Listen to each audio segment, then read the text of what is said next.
नमस्कार। मैं GRS news के लिए गिरीश शेखर। आज के इस ब्लॉग में मैं बात करने वाला हूं उस पार्टी की, उस राजनीतिक दल की जो खुद को अन्य पार्टियों से अलग बताती थी और जिसके बारे में दावा है कि वो विश्व में सबसे बड़ी पार्टी है और एक विचारधारा को लेकर चलने वाली पार्टी है, यानी कि एक मिशन की तरह वो पार्टी काम करती है। जी हाँ, आपने सही समझा, मैं भारतीय जनता पार्टी के विषय में बात कर रहा हूँ। लेकिन उस पार्टी का आचरण, उनकी कार्यकर्ताओं की बातचीत देखकर क्या मुझे या आप सभी लोगों का ऐसा महसूस नहीं होना चाहिए? क्या वही ऐसा दल है जिसके बारे में अनुशासन के कसीदे पढ़े जाते थे? दलीय अनुशासन की बात करता हूँ। मध्य प्रदेश में जैसी स्थिति देखने को मिली, राजस्थान में जिस तरह से कार्यकर्ताओं ने प्रदेश कार्यालय के सामने ऊधम काटा, प्रदेश अध्यक्ष के घर के बाहर प्रदर्शन किया, मध्य प्रदेश में प्रदेश प्रभारी केंद्रीय मंत्री भूपेंद्र यादव के उपस्थित में ही गाली गलौच और मारपीट की, उसकी तो सिर्फ कल्पना ही की जा सकती। भारतीय जनता पार्टी के अधिकांश कार्यकर्ता राष्ट्रीय स्वयंसेवक संघ से निकल कर आते थे, ये बात मैं पहले की बता रहा हूँ।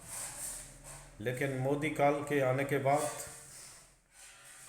तमाम ऐसे लोगों को दल में भर लिया गया जिनका न तो कोई संघर्ष का इतिहास रहा है और न ही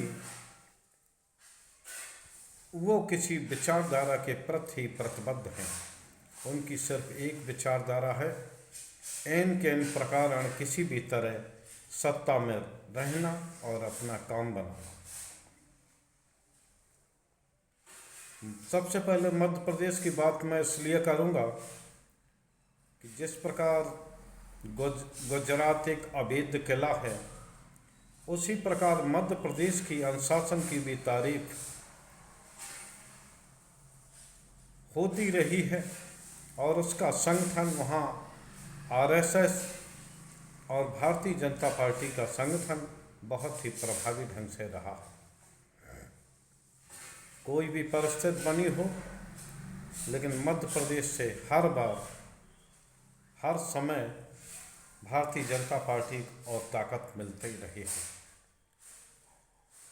हालांकि भारतीय जनता पार्टी ने कई चुनाव यहाँ हारे, लेकिन मध्य प्रदेश में उनके किए काम के बदौलत उनकी सत्ता में वापसी भी हुई। पिछली बार 2018 को भारतीय जनता पार्टी की हार हुई थी और आप सभी लोगों ने देखा किस प्रकार माधवराव सिंधिया को दल में लाकर उनके 21 विधायकों को इस्तीफा देके फिर से चुनाव जिता के सरकार बनाई गई।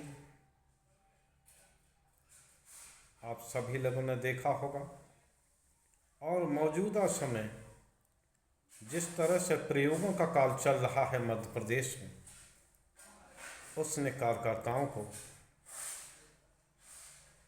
सख्ती में डाल दिया है और कार्यकर्ता अपने घर में रहने के लिए विवश।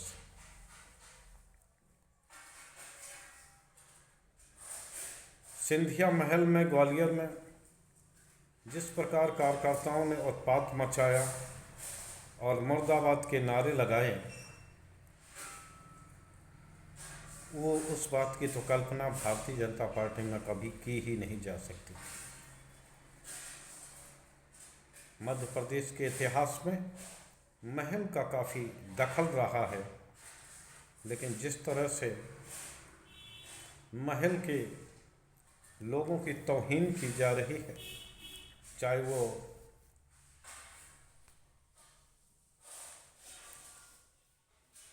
सिंधिया समर्थकों को टिकट न देने का मामला हो या राजस्थान की वसुंधरा राजे सिंधिया को साइडलाइन करने की बात। यहाँ भी यशोधरा राजे सिंधिया मंत्री भी रही हैं, लेकिन इस बार उनको टिकट नहीं दिया है पार्टी है। ये किसी भी दल की रणनीति होती है, इसमें किसी को बुरा नहीं मानना चाहिए। नए लोगों को भी अवसर दिया जाता है, इस बात को लेकर भी किसी के तरह का परहेज नहीं है। लेकिन वही अन्य दलों से अलग कही जाने वाले भाजपा के लोग जब गाली गलौज की भाषा में उतरकर कार्यालय में मारपीट करके जिस तरह का आचरण दिखा रहे हैं, उसने निश्चित तौर पर सख्ते में डाल दिया है और संभवतः भाजपा नेतृत्व को भी सख्ते में डाला होगा, क्योंकि केंद्रीय मंत्री के उपस्थिति में जिस तरह की भाषा का इस्तेमाल केंद्रीय नेतृत्व के लिए किया गया, निश्चित तौर पर वो भविष्य का संकेत दिखलाता कि पार्टी किस प्रकार से पार्टी का कबाड़ा मध्य प्रदेश में किया। आप सभी लोगों को जानकारी होगी कि भारतीय जनता पार्टी में सामूहिक नेतृत्व की भावना से चुनाव लड़ा था, लेकिन जिस तरह से विगत 9 वर्षों में स्थानीय छत्रकों को दरकिनार करके पूरी व्यवस्था को दिल्ली के हाथों से किया जा रहा है। पहले दबे छुपे डर से इस बात का विरोध होता था, लेकिन अब ये विरोध सड़कों पर उतर आया। जो प्रतिबद्ध कार्यकर्ता हैं, जब उन्होंने देखा कि अन्य दलों से लाई गई कार्यकर्ताओं को जनप्रतिनिधि बनाया गया, उन्हें मंत्री बनाया गया, तो उन्होंने घर बैठना उचित समझा। अभी भी जहां से टिकट नहीं मिला है, तो जो प्रतिबद्ध कार्यकर्ता भारतीय जनता पार्टी का है, जैसे आप सभी लोग कोर वोटर कह सकते हैं, प्रतिबद्ध कार्यकर्ता कर सकते हो, अपने घरों में जा बैठा है। ये स्थिति निश्चित तौर पर खतरनाक है, और अगर बीजेपी का केंद्रीय नेतृत्व अगर मध्य प्रदेश के स्थिति सुधारने की स्थिति में न बना, तो निश्चित तौर पर बुरी तरह हार होगी। सीधी जिले में केदारनाथ शुक्ला को टिकट काट के उनकी जगह सांसद रीतू पाटिल को टिकट दिया गया। केंद्रीय मंत्री नरेंद्र सिंह तोमर को दिमनी मुरैना की दिमनी सीट से उतारा गया। राष्ट्रीय महासचिव कैलाश विजयवर्गीय के बच्चे के टिकट काट के उनको इंदौर 1 की सीट से चुनाव लड़ने की बात कही गई।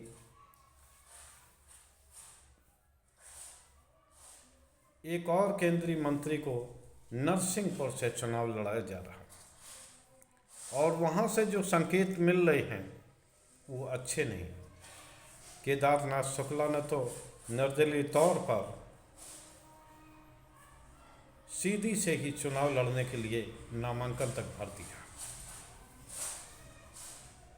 इन जगहों पर जो विरोध है, सबसे पहले कैलाश विजयवर्गीय तो उन्होंने आश्चर्य जताया। पहले तो ये लगा कि उन्हें कि हम तो चुनाव लड़ना ही नहीं चाहते थे, तो आखिर किसने ये फैसला किया कि इतने बड़े बड़े नेता चुनाव मैदान में उतारे जाएंगे? शिवराज को नाम को जिस तरह तीसरी चौथी लिस्ट तक लटकाया गया, उसने भी ये संकेत दे दिए। और जिस प्रकार राजस्थान में पार्टी हाईकमान कर रहा है, जमीनी नेता वसुंधरा राजे सिंधिया को साइडलाइन करने का प्रयास किया गया। बाद में वसुंधरा को हालांकि टिकट दी, लेकिन जितना नुकसान राजस्थान में हो सकता था वो हो चुका है। वहाँ भी प्रतिबद्ध कार्यकर्ता घरों में बैठ गए। मुरैना में ही प्रदेश सरकार में मंत्री रहे और आईजी की नौकरी छोड़कर राजनीति में प्रवेश करने वाले रुस्तम सिंह, उनका भी टिकट काट दिया गया। तो वो अब अन्य दल में बसपा में शामिल हो गए हैं। उनका पुत्र भी संभवतः बसपा से चुनाव लड़ने वाला है। तो आपने ये 2-3 उदाहरण हमने इसलिए बताने के प्रयास किए। टिकट पहले भी कटते रहे हैं, कई लोगों के टिकट कटे, लेकिन जिसकी जानकारी प्रदेश अध्यक्ष को होती थी, स्थानीय छत्रप को होती थी, यहाँ तो मुख्यमंत्री सबसे ज़्यादा बार मुख्यमंत्री रह चुके शिवराज सिंह को ये पता नहीं था कि आखिर उनको टिकट चुनाव लड़ाया जाएगा कि नहीं लड़ाया जाएगा। उनको ये जानकारी नहीं थी कि केंद्रीय मंत्री और सांसद भी चुनाव लड़ेंगे। आखिर क्या मुख्यमंत्री रह चुके व्यक्ति का इतना भी अधिकार अब नहीं बचा कि कम से कम उन्हें पता लगे कि कौन लड़ेगा? ऐसा लगता है कि नेतृत्व ने उनको भी साइडलाइन करने का प्रयास किया। राजस्थान में भी इसी तरह की स्थिति देखने को मिल रही। वहाँ प्रदेश अध्यक्ष सीपी जोशी के खिलाफ व्यापक असंतोष है। उनके घर तक में असंतुष्ट लोगों का दबाव देखने को मिला। वहाँ भी कई सीटों पर परंपरागत विरोध करने की जिस तरह की स्थिति देखने को मिल रही है, उससे ऐसा महसूस हो रहा है कि भारतीय जनता पार्टी में सब कुछ ठीक नहीं। अभी बसपा और आम आदमी पार्टी की सूची इसलिए डिक्लेयर नहीं की जा रही है क्योंकि वो लोग इंतज़ार कर रहे हैं कि जिन लोगों को टिकट नहीं मिलेगा, उन्हीं लोगों को ये 2 दल अपने यहाँ प्रत्याशी बना के उतारें। 9 वर्षों से जिस तरह का कबाड़ा गुजरात लॉबी कह लीजिए या भाजपा के शीर्ष नेतृत्व कह लें, उन्होंने करने का प्रयास किया है, निश्चित तौर पर भविष्य के लिए हानिकारक होगा। अगर इसी तरह क्षेत्रीय छत्रपों को, जैसे कि आपने छत्तीसगढ़ में रमन सिंह को करके अपने पांव पर कुल्हाड़ी मारी और वहां आज भारतीय जनता पार्टी में ये कहने की स्थिति में नहीं है कि वहाँ हम टक्कर में भी, लेकिन मजबूर ये है कि वहाँ सीधी लड़ाई भारतीय जनता पार्टी और कांग्रेस के मध्य हो रही है। इसलिए भाजपा लड़ती तो दिखेगी, अगर कोई विकल्प होता तो वहाँ भी भारतीय जनता पार्टी तीसरे चौथे नंबर की पार्टी होती। खैर, जिस तरह के नित्य प्रयोग किए जा रहे हैं वो भी पार्टी कार्यकर्ताओं के लिए असमंजस की बात है। जिन सिद्धांतों पर चलकर आरएसएस और भारतीय जनता पार्टी के लोग निरंतर चलते रहे, अब उन्हें ही उनसे दूर किया जा रहा है, तो निश्चित तौर पर कार्यकर्ताओं का नाराज होना स्वाभाविक है। मध्य प्रदेश और राजस्थान में क्या होगा, ये तो हम सभी लोगों को 3 दिसंबर को जब चुनाव परिणाम आएंगे तब पता लगेगा, लेकिन ये बात तय हो गई है कि अगर इसी प्रकार भाजपा का शीर्ष नेतृत्व अगर अपने रवैये को जारी रखता रहा तो जिस तेजी से भारतीय जनता पार्टी आगे बढ़ी थी उसका डाउनफॉल भी उसी तेजी से होगा। आज के ब्लॉग में बस इतना ही। जय हिंद, जय भारत।